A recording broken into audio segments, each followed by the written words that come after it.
Tell me, have you been in a church service?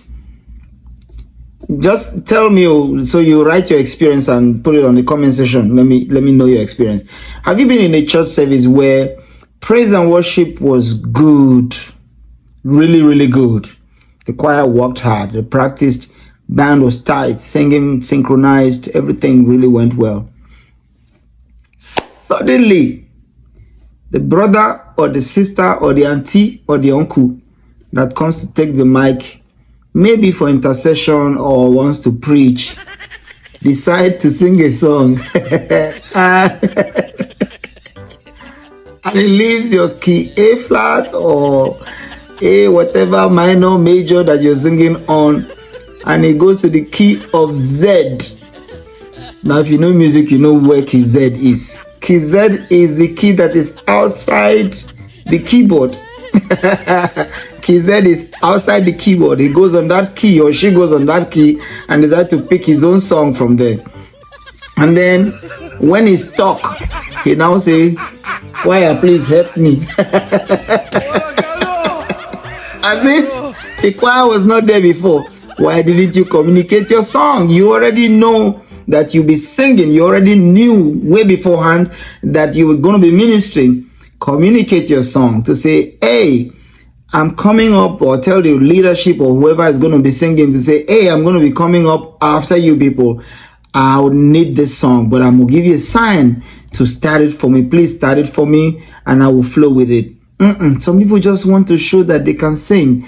And by doing that, remember that when praise and worship is happening, especially praise and worship when they're singing, once it happens like that, there's a residual presence already on the song. The spirit is still moving. God is still working some things out. God is still dealing with some people right there. Things are happening, miracles taking place. People are going through different emotions at that point in time. Some people, if you watch, some people are still closing their eyes. Some are still lying down. Some are still kneeling down. Some are still just standing in the awe.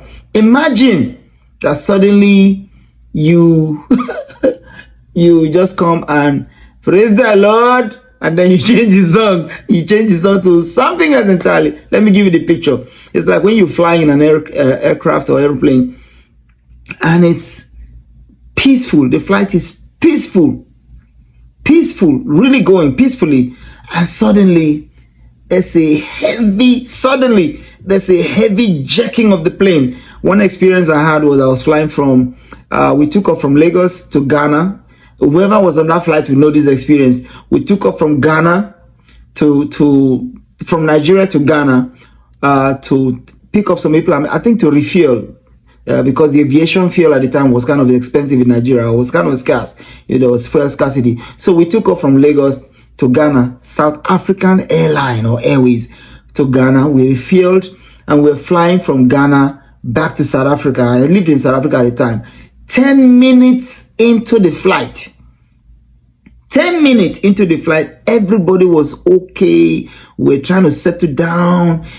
Suddenly the flight, hey, Jesus Christ of Nazareth, the plane, there was a heavy wind that smashed the plane downward, maybe like 2-story downward in less than 3 seconds. I've never had that kind of experience. Even the shoes that you pull out, my phone flew from my pocket. So that's why they say fasten your seatbelt. That was the experience we had. It smashed the plane down. The plane went down. Everybody screamed. And suddenly, we're okay. That's what happens. When you do praise and worship, there's peace. God is moving. There's overflow. Things are happening. And suddenly you come up, you change the song. You just do, if you can even sing, like say you sabi sing, say you go better. Some of us, we come with our bedroom voice, we come with our bathroom voice, we come with our kitchen voice, if you know what that is. We just get up on the stage and we just So you throw everybody. So even the auntie that was lying down on the floor meditating, she just stand up and clean herself and go sit down. I mean, let me just sit down since they don't spoil this thing for me.